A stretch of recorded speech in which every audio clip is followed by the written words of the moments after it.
Indeed it is. There he is. Jesse, are you ready for some rapid fire? Let's do it. That's why I'm here. I actually had myself unmuted as I made that transition. I'm pretty pleased with myself at that. It's interesting What that transition? yeah, it's interesting that Ryan something that he said there at the end because I think it applies. I start up this question from Carberry Q earlier and I wanted to start with this. He says Reggie Brooks thinks we should ride with Steve Angeli this year. And now, I love Reggie Brooks. Reggie and I used to do radio post-game show together, known Reggie for a long time. Respect his opinion, obviously. Great Notre Dame football player. But I think that Steve Angeli basically represents something that Ryan said there at the end. High floor, low ceiling. Like if you're going to ride with Steve Angeli, that's what you're going to get. Like high floor, low. Did I say it right? High floor, low ceiling. I don't think that the ceiling is high enough for a program that has college football playoff aspirations and even bigger this year with the roster and the talent that they've got on this roster. What do you think? Yeah, I mean, we've kind of talked about this, I feel like, before. Steve Angeli can do what Drew Pine did a couple of years ago. He can win you all the winnable games. He could maybe get you to a playoff game, but does he really have enough in a playoff game to be the difference maker, to be the guy that's going to win you the game? Like, this team isn't built like Michigan, where they could play similar style of how JJ McCarthy played quarterback at Michigan. Notre Dame's just not there yet in terms of how much, look at how many Michigan guys got drafted. Was it 13 guys? I think it was 12, 13 guys. Like Notre Dame doesn't have that all together right now. So they need their quarterback to be more of an impact player. And so in games against, Florida State, potentially Texas A&M, when you need a difference maker at quarterback, and definitely, in the playoffs and as you're progressing towards a national championship, you need a Riley Leonard type quarterback. Steve Angeli isn't going to put you over the top. Riley Leonard has a high ceiling still. And when you're talking about knocking the ceiling off, Riley Leonard, I think, is going to be the guy who ultimately has the much greater chance to get you there. Steve Angeli, solid quarterback, but I don't think that the ceiling is high enough because of those games that you're talking about. When you're talking about winning the big games, now there aren't that many big games during the regular season, but when you're talking about winning those games and winning playoff games, that's why you have. But that's the thing. Do you want to just be let down in the playoffs, assuming you do make it exactly. there? Do you just want to get to the playoffs, or do you want to win the playoff games? Because Riley Leonard was brought here in large part to win the playoff games, to advance through the playoffs, not just get to the playoffs. Right. Speaking of Riley Leonard, a record 6 quarterbacks drafted within the first 12 picks of the NFL draft last weekend. Scale of 1 to 10, how confident are you that Leonard will go in the top 12 of next year's draft? I had to put this at about a 5 out of 10. I think there's a 50-50 chance. I did a lot of homework on this one, so you're going to have to kind of okay, here we go. Follow me here a little bit. So you have to kind of look at who will be in the market for an NFL quarterback next season. Good call. I went division by division. So you have the AFC East. How many teams? Dallas Cowboys. They're going to win 6 games this year, and they're going to jettison Dak, so they'll be in that running, right? This is my okay. my breakdown here. I'm trying to stir you up. Right away. So I got down to long story short, I got down to a list of about what I believe 6: the Dolphins, the Jets, the Browns, the Titans, the Cowboys, and the Giants. I think those are got the Cowboys on the list. 6 potential teams that would be looking at getting a quarterback next year in terms of, who they have on roster, if they just drafted one, etc. Right? So that of those 6 teams, I think realistically it boils down to the Titans, the Giants, and the Jets. You got, Will Levis at quarterback. I don't think that's going to go well. Daniel Jones is not going to go well again for the Giants. So when are they going to pull the plug on that situation? And then in the Jets, I just don't know with Aaron Rodgers, right? Like, he's he's supposed to play, but you don't really have a backup plan. So I could see them potentially taking a quarterback. And the reason why I got to those final remaining 3 teams is because I don't think that the Dolphins, the Browns, and the Cowboys are going to lose enough games to be in the top 12 picks next season. And they all obviously have quarterbacks, at least for right now, who are, 2 of them, like the Browns just made that big trade and gave Deshaun Watson a lot of money, even though Watson was injured for and he can't stay, he can't stay healthy. It's still I exactly. I don't know how long they're going to let that go for. Dolphins have a high flying offense, but there's still questions about Tua. So that's going to be something to watch. And obviously the Cowboys and the Dak contract situation is there as well. But I think that DK makes a really good point. 6 crap teams just took a quarterback, and they'll all be drafting early again next year. And I mean, that's what happens. If you end up at the top of the draft, it's probably because your quarterback situation is not very good, right? Right. So that's what I'm saying. Like, of those teams remaining, that's kind of where I was boiling it down to, of like the Jets, the Giants, and the Titans all potentially have bad quarterbacks, and they all potentially are going to be teams that didn't already have, a high quarterback in this previous draft, essentially. So that's where I leave it at. What happens to the Bears when they win 5 or 6 games next year? And are they talking about a quarterback again next year? Oh, that's a question coming up. We started off. DK, I think, said his confidence was 1 that Leonard would go in that top 12, and John Kristofik was a 10. So we're going to have varying degrees. The bottom line is, I think that Riley Leonard, when this season shakes out, now this is assuming health, because that's obvious to me. That's really the only question with Riley Leonard is the health. Is he going to be past this ankle and now foot injury that's gone along with it as well? If he is healthy, I think that his talent is going to have him right up there in that conversation. Like with just like Mike Denbrock and Jaden Daniels this year, I think you're going to see Mike Denbrock and Riley Leonard next season. I think Leonard is going to be evaluated as one of the top 5 quarterbacks who are draft eligible for next season. And all of those, every year it happens, no matter what.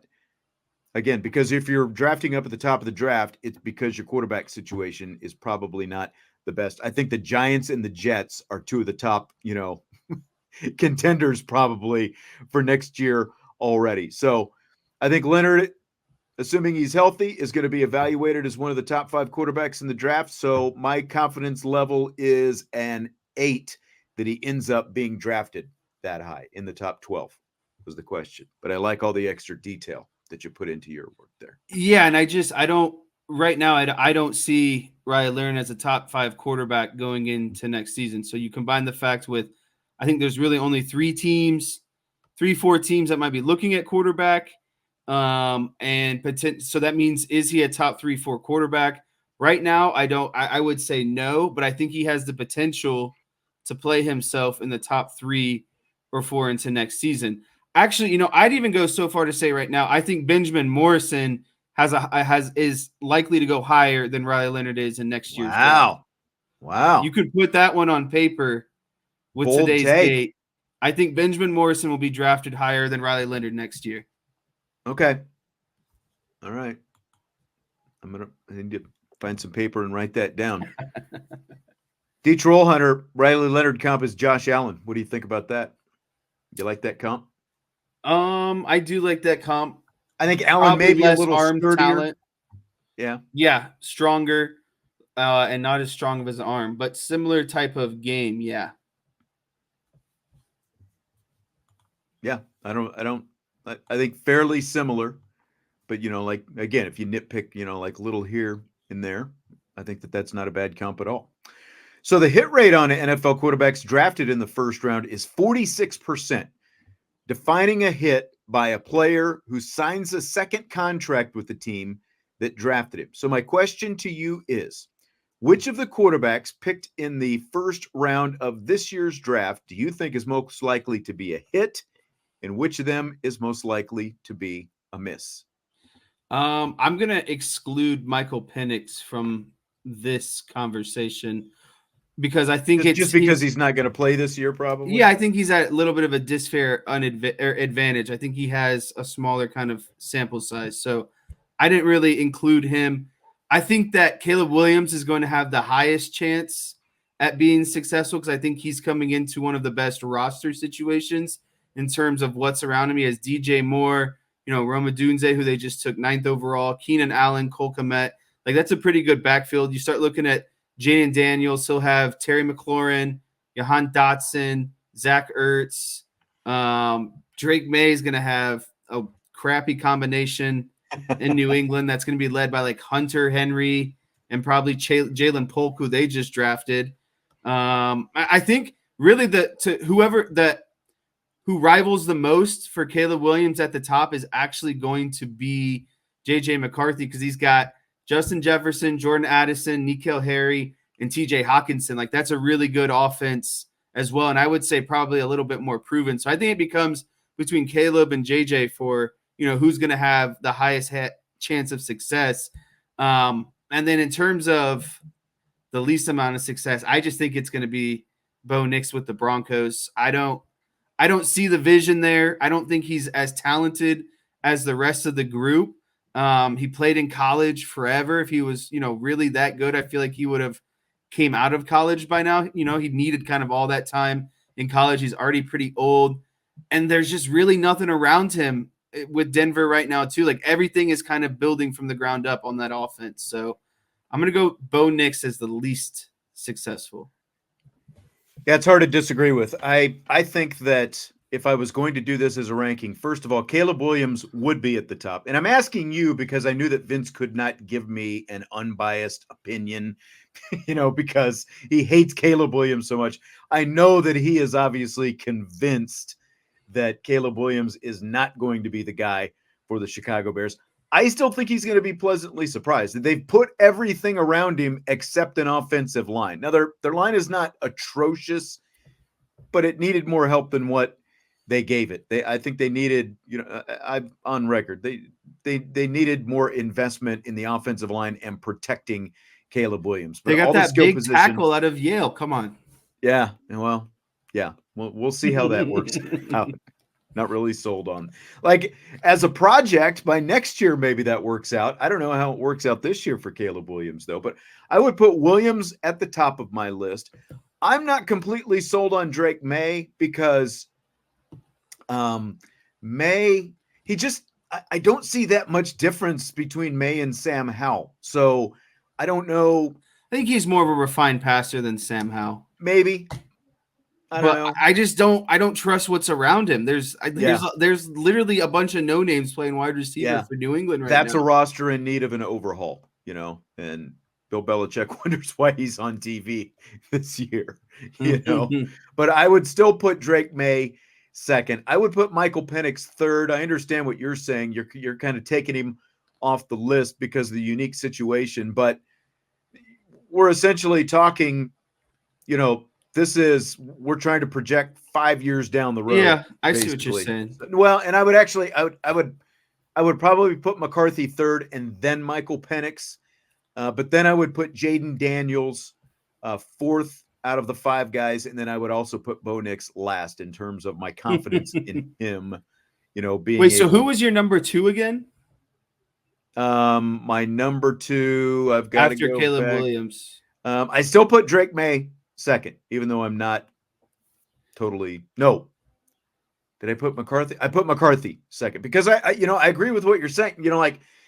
D Troll Hunter is saying BS, and he's saying he's he's Wilson, with a good quarterback coach and a lot of talent. I mean, that's what you've got to factor into this. Now, it's basically all on for O'Connell up there, right? Like he's pushing all of his chips into the JJ McCarthy boat.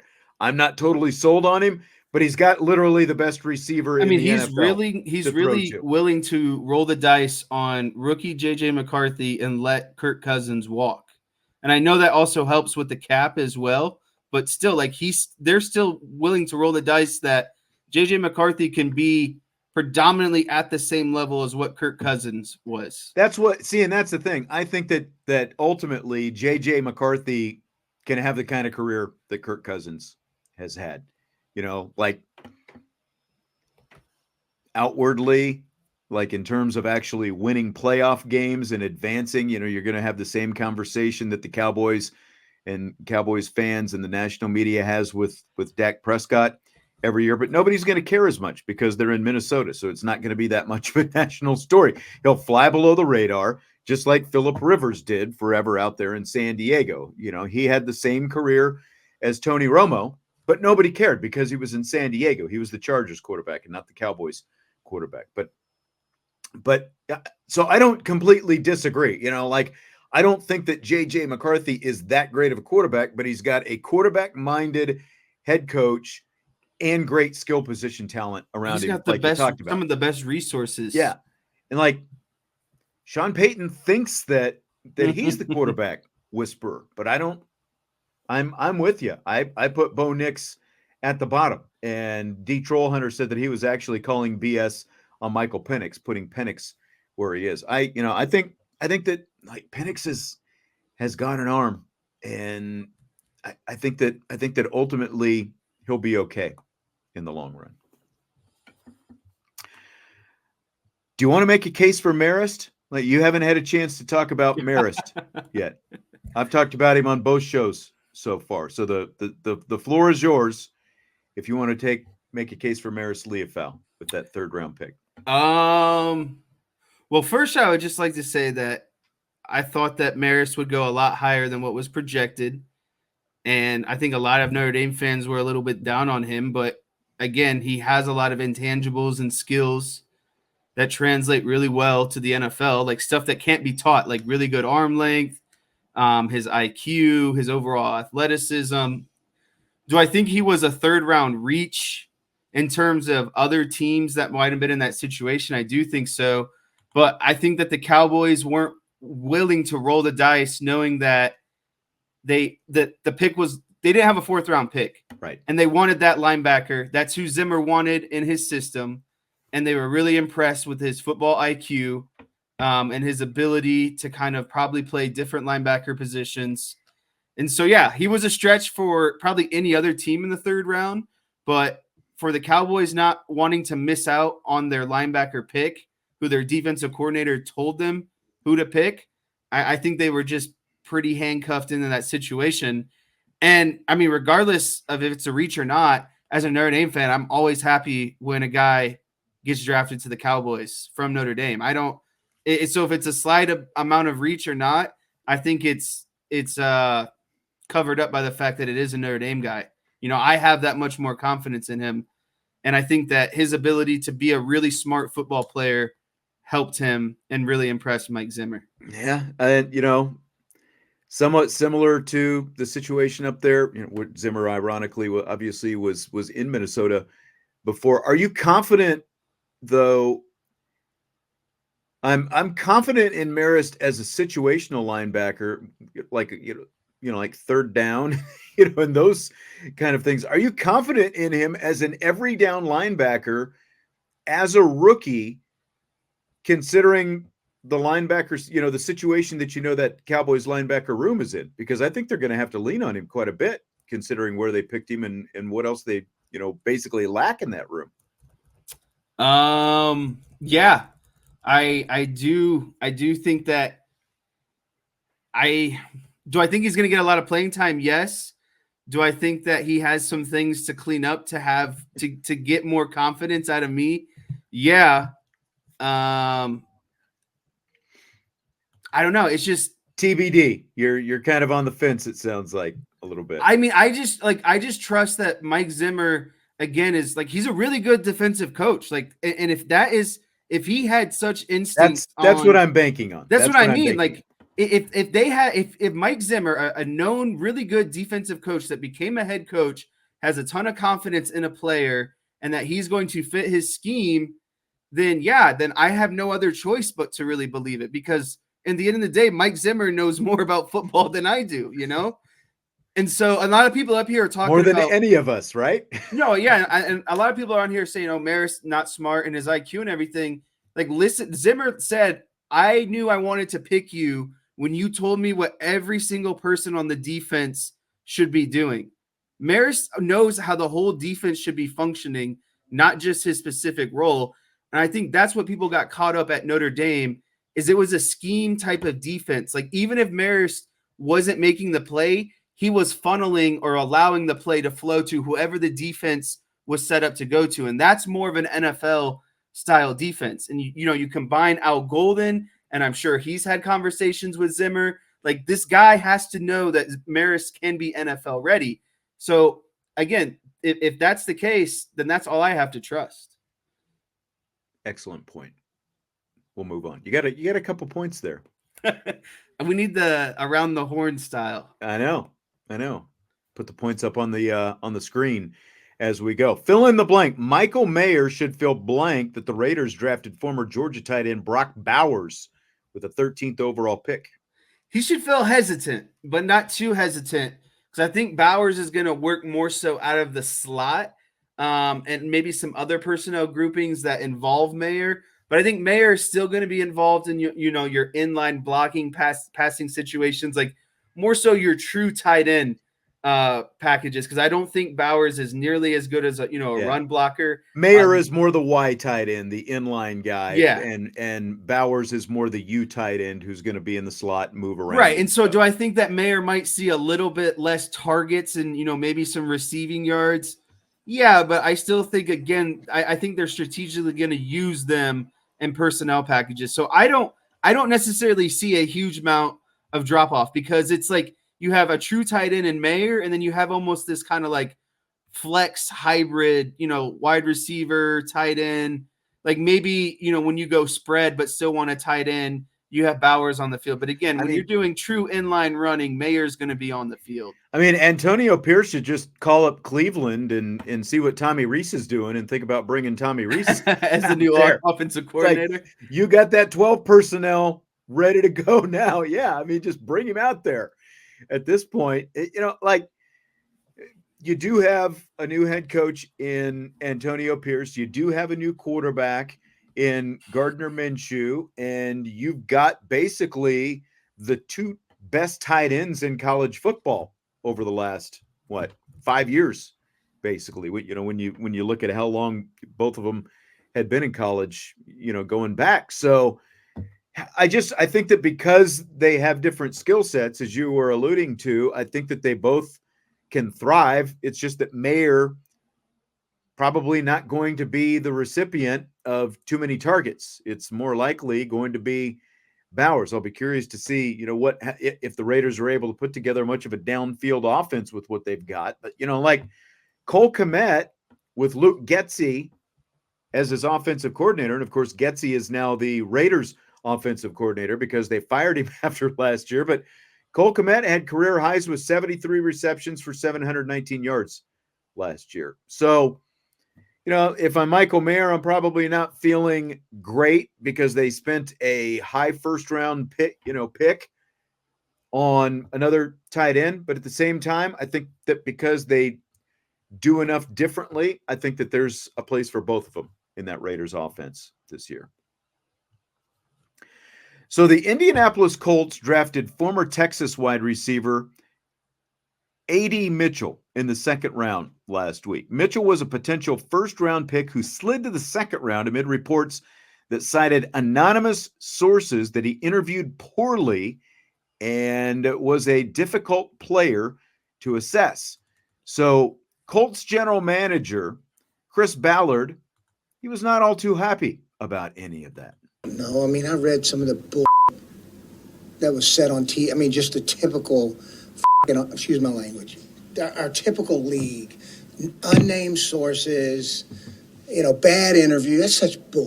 I mean, it's bull. Like, put your name on it. I'm tired of, we tear these young men down. These are 21, 22 young men. And if people out there can tell me they're perfect in their lives, it's crap. It's crap. This is a good kid. And, for that for those reports to come out, like, I said it last year. It's bull. I'm sorry. I apologize for the language. I don't, but I do. I don't, but I do. So Chris Ballard setting a record there, I think in 60 seconds for bleepables. Fair or foul? What you heard from Chris Ballard there? No, I think what he's saying is completely fair because, we're talking about draft prospects, guys who range from, 20, 22, 23. If you're Bo Nix, maybe like 26 years old. And, you're still considered a young man, right? And so this is something that you have been working for your entire life, right? And so for an article to come out and ruin, again, something that you have heavily invested in and worked on your entire life, to come out and slander your character, there needs to be like point by point detail breakdown of resources, where you got your facts, etc. And you need to put a name on it because at the end of the day, you're the one costing this person potentially millions of dollars, again, and an opportunity at their goal that they've been working on for their entire career. And so to come out and make such slanderous statements, but not be willing to put your name on it, because if it does flop through, and then it comes back to you, then of course you would look like the bad person, right? So there's no accountability for this anonymous source had it not be something that's accurate. So if you want to post something so bold and outlandish that is going to be, potentially detrimental to another person's career, money, livelihood, then I do think that your name should be on it. I think you're right about that. And there is like,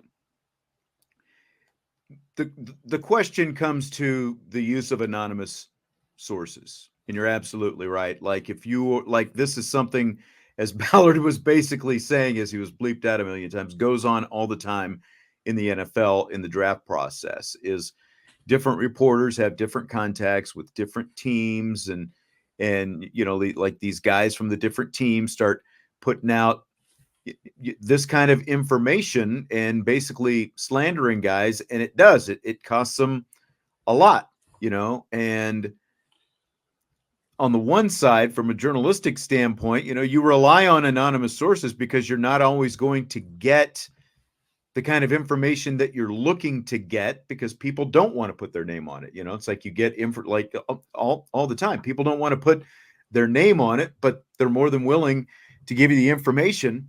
But I do think that when you are affecting someone else's livelihood the way that you are, I think that you should put your name on it. If you're willing to make those kind of comments that are going to be detrimental to someone else in that draft process, which means money. Every pick means that much more money. I do think that you should stand by it and put your name on it if you're going to put out that kind of information. Now, at the same time, did you see what Eric Ebron, the former Colts tight end, said in response to all of this? No, I didn't. So apparently he said that that Ballard basically cost him. Let me see if I can find it here real quick.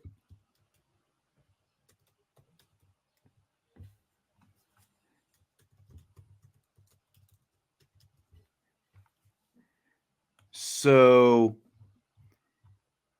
here's what Ebron, not a fan of Chris Ballard, called him the worst general manager ever. Wow. Here's what Ebron said on X. Chris Ballard, the same dude that trashed my name through the league. When I needed ankle surgery before the season, we lost the game to the Texans. I went on IR. He said I quit after playing, knowing I needed surgery. This is Cap, and he is the worst general manager ever. That's according to Eric Ebron. Now, I guess, Ebron obviously has his beef, but at the same time, Chris Ballard put his name to it, right? Like, he's not saying that. Yeah. You know what I mean?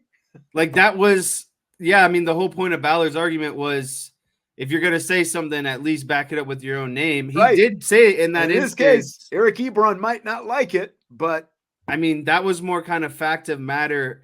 Like, but again, it was all back to the source of Ballard and no one else. Right. Tough situation. Fill in the blank. It's blank that according to the NFL Network's Ian Rappaport, former South Carolina quarterback Spencer Rattler's slide from possible second-round pick to the 5th round may have been because some teams didn't like the way Rattler acted when he was featured on Netflix's QB1 reality series back in 2018 when he was in high school. Let me ask you this real quick. Have you seen that QB1 series? I don't think so, but I want to say maybe an episode, but I'm predominantly leaning no. And to fill in the blank, I think it's a bunch of crap because, we're talking about high school, and I guarantee everyone listening and everyone partaking in this show right now was a little bit immature and did a little bit of stupid things, when they were in high school. That was 2018. We're talking literally 6 years ago. Yeah. And what would probably be, a time when young football players are the most immature because they're coming out of high school. They're a 5-star recruit. They're told they're the best quarterback in the country. So yeah, like I do believe some of those things happen. On the flip side, do believe though, like if that's what you were hearing, then see how he conducted himself in an interview. You know what I mean? Like, is what he's said to be doing line up to what you're seeing in this interview? So I think that is the assessment that has to be made. Is this comparable to what we're seeing right now? So if the answer was yeah, then okay, then I see it, because then that's kind of like reinforcing material. He's always been like this. But if he's not acting like that now, then what's the big deal? Because again, back in high school, well, I mean, I know from personal experience, just tons of dumb stuff. I mean, Irish Gordianot says immature is one thing. Go watch those QB1 clips. Well, again, like Irish Gordianot, if someone was following you around with a camera in high school, is everything that you said going to pass the smell test 6 years down the road if you're up for a job interview or whatever it happens to be? I know what you're talking about, because like the clip that I saw, he was basically, not speaking well of his receivers, because like there was a pass and, like the guy was, what one of his receivers was like, hey, you're ripping me all the time, telling me I suck. How about you try to lift me up a little bit? Again, this is a high school kid though.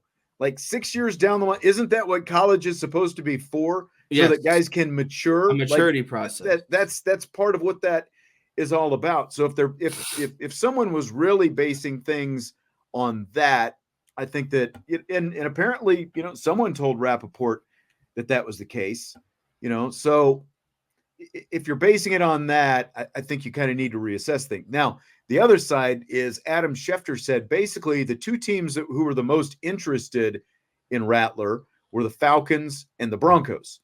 And they obviously both took quarterbacks high in the draft. So essentially the two teams who had the most interest in Rattler after taking those quarterbacks in the first round had no more interest in Rattler. So he says that's the real reason that he fell. Maybe it's a combination of all this stuff, because again, I believe Rappaport that someone, anonymous sources, right? But that someone told him that, that was part of their evaluation process. But it seems like you would have sat down with that. Like if that was your biggest concern, that you would sit down with him and with other people, whether it's teammates, coaches, whoever it is, and talk to him about his interactions and those kind of things 6 years later, and not base it on something that happened 6 years ago in a reality TV show. Yeah. I have nothing further to add. Yeah, me either. Fill in the blank. It's blank that the NFL Today pregame show on CBS has replaced Phil Simms and Boomer Esiason with Matt Ryan. It's good business. And they took, and the reason why it's good business is I've seen this far too many times in my lifetime. This is a classic Jerry Jones deal if I've ever seen one. You take two guys who are probably high on payroll, high on, who you're paying, and you get rid of them and you swap them out for a brand new rookie guy that you're taking in the draft on a rookie deal. This is essentially what they're doing. It's a 2-for-1. You're wiping out, guys that have been here for a long time, taking up a ton of cap space because they got these big contracts, and you bring in fresh, rookie Matt Ryan, and he's going to be considerably pay cut. You know what I mean? For what you'd have to pay the other two guys, you get a fresh face in. And yeah, I've seen this maneuver before. It's the old, dump the salary to get the younger, less salary. So it makes sense. I'm kind of excited for it too, because I thought CBS had honestly gone a little bit stale. Yeah. I think they had one too many guys in their booth, and I'd like to see a more fresh, young perspective out of Matt Ryan. Yeah, I mean, to me, I've said it before. They're kind of like Sims and Esiason. Their on-air personalities fairly similar. It's like the two old. Like, are you familiar with the Muppets? The two grumpy old men who sit up in the balcony. That's kind of what they always reminded me of. Boomer could be a little bit more personable at times, but just in general, it just felt like I agree.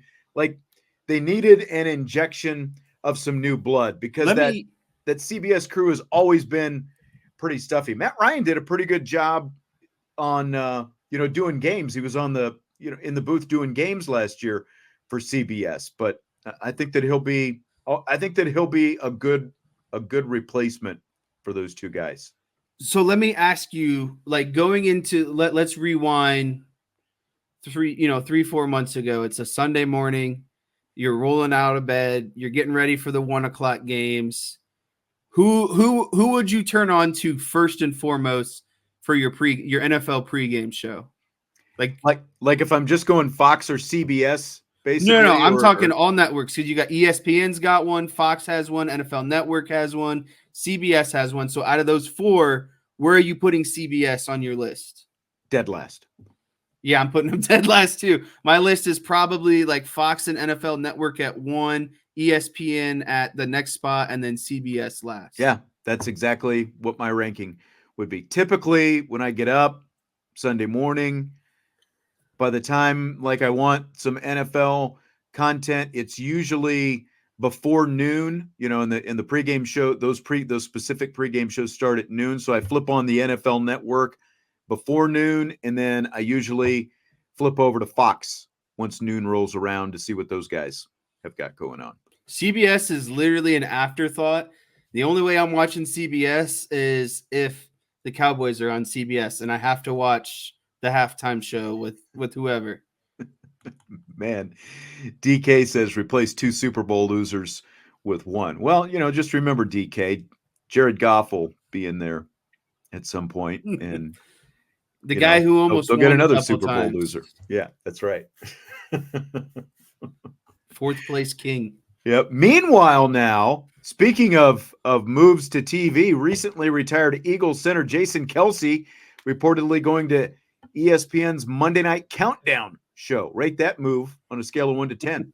It's a 10 out of 10, and it is just solely this is what we call in a lot of professions the personality hire, right? Like, and that's not a knock on Kelce because he does know football, but I mean, predominantly we're bringing in Kelce because of, again, just how out there he is. He's not afraid to be unequivocally himself. There's no moment that's embarrassing for Jason Kelce. So again, I just think it overall enhances the show, adds a lot of, personality, and it will provide some good, unique football perspective as well. Yeah, I think so. And I hope what this means is we'll get to see, because usually when you go to work for ESPN, they put you through what they call the car wash, like you're taking part in other shows and stuff like that throughout the week. So I hope that means like he's on NFL Live and maybe the McAfee show from time to time or something like that, even though like the McAfee show is typically a little different just because of the fact that they pay their guests and all that different kind of stuff like Belichick and Rodgers. But like scale of 1 to 10, I think it's a 10 for Monday Night Countdown. For Kelce, like personally, I wouldn't have minded seeing Kelce go to one of those other shows we were talking about, whether it was Fox or CBS, because I feel like, there's a lot of personality on the Fox show, but like Strahan is the youngest guy on that show at this point. Matt Ryan's going to be the youngest guy on the CBS. Well, I guess Nate Burleson is on that CBS show though now as well. But like he's going to inject a ton of personality no matter where he goes. So I think it makes the Monday Night Countdown show a heck of a lot more interesting with him in it. I think it would have made any of the shows more interesting just by him being in it. So I think it's a great move. Slam dunk. I think that's it. Have we touched everything? We have touched everything. And then some. You know what? Everyone's talking about, earlier. I went back and read some comments while I was on my little, pedestal. I'm not talking myself into this Marist pick. I think that Marist was purposely selected, and I'm going to trust Mike Zimmer that he's going to get the job done. I mean, you don't have a choice at this point, right? No. The fact that they were confident enough to go with him. I guess I'm just more so confused. Like, if you're Notre Dame fans and you were on the fence about Marist, like, and you are a true fan, how does this not kind of validate that, hey, maybe, while Marist was at Notre Dame, he did some things wrong, but clearly they see, potential that he can be really good. Like, Marist never played linebacker before he got to Notre Dame. He was a safety and a wide receiver, like the talent is there. Like, think about Drew Tranquil. He ended up being a great linebacker. Similar thing. He played a ton of safety. I just think he had more success at linebacker earlier than Marist did. So I'm all in. My freaking my Notre Dame guy is a Cowboy. I'm going to get a jersey, and that's how it's going to go. Oh, you're going to get a jersey, huh? So you're going to get a Marist jersey next season? Is that what's coming? I'm all on board now. You're not going to go back to a Zeke jersey or anything like that? Nope. Give me the guy that's on the rookie deal for at least like 4 years. All right. Well, that's going to do it for tonight. Appreciate you being here tonight. A lot of good stuff. Thanks to Ryan earlier. And of course, thanks to Jesse. As always, we'll be back tomorrow. Working on something for Thursday. I'm still trying to get it nailed down. So I'll let you know how that goes. Maybe tomorrow. Might have some news about what's going to be going on with Thursday's show. So hit that like button before you leave, because we always do appreciate it. And we will talk to you tomorrow on IB Nation Sports Talk.